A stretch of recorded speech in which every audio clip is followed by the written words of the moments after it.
You know what I was thinking about earlier today? I was thinking about those street gangs they have down in Los Angeles, the Crips and the Bloods. And I was thinking about that whole bunch of new laws they came up with in the 1980s, I think it was, to combat those street gangs, those Crips and those Bloods.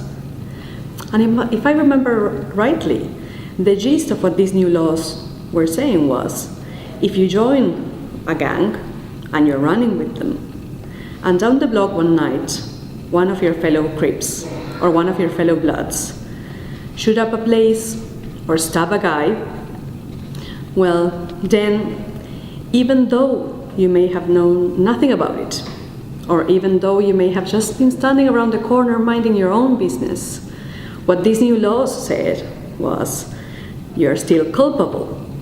You are still culpable by the very fact of having joined one of these Crips or Bloods in the first place.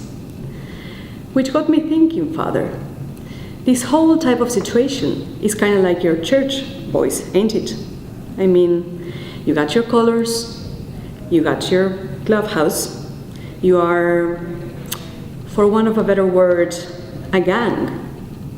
And if you are upstairs, smoking a cigar and reading a Bible, while one of your fellow gang members is downstairs fucking an altar boy, well, Father, just like those Crips and just like those Bloods, you are culpable.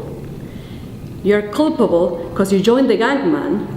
I don't care if you never did shit, if you never saw shit, or never heard shit.